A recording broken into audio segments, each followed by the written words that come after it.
My dear brothers and sisters, first of all, wish you all a very happy Easter and the peace and blessings of the risen Lord. In the beginning, when God created the heavens and the earth had no form and was void. Darkness covered the deep, and we are told the Spirit of God moved over the waters. In this situation, God speaks, and there is a process of separation and differentiation. And the formless universe is now given definite forms through the Word of God. There takes place the separation of light and darkness. The waters above the dome is separated from the waters below the dome. Earth is differentiated from the sea. The vegetation is separated. There are fishes that swim and birds that fly in the air. There are creatures wild and tame, and there are creatures that crawl on the ground and creatures that run. And finally, God created the human being, differentiating them as male and female.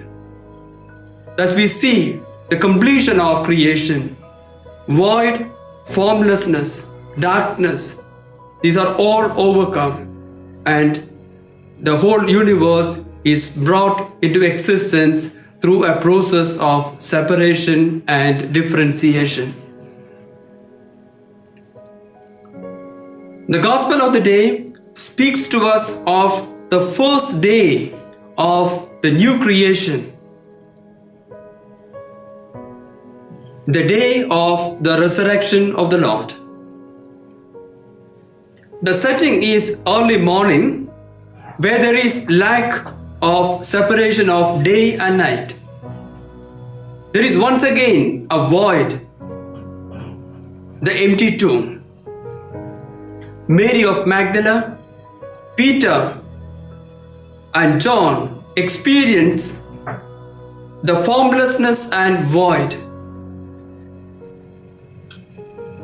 Slowly they are able to see the separation of the linen covering the body from the napkin that covers the face. John saw all this, and we are told he believed. He began to understand all these things in the light of whatever was foretold in the sacred scriptures. We read in John chapter 2 verse 21, "Destroy this temple, and in 3 days I will raise it up." And John has an explanation added. He says Jesus was referring to his body, as he says in John chapter 2 verse 21. And in Matthew chapter 16 verse 21, we see Jesus speaking to the disciples for the first time about his passion and death. "I will have to go to Jerusalem, there suffer, be killed, and be raised on the third day," he tells them. Yes, John begins to understand the meaning of the tomb, the meaning of the empty tomb in the light of the Word of God.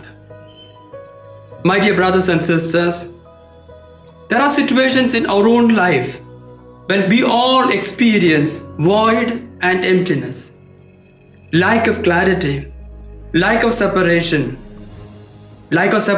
of darkness and light. When it is no more a question of black and white.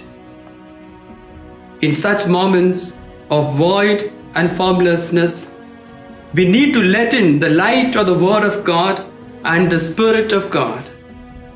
When that happens, a moment of pain, a moment of loss, separation, anxiety, fear, all these may take on a new meaning.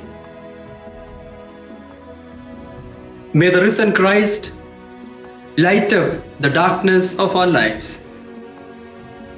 May our lives too be recreated by the Word and the Spirit of God.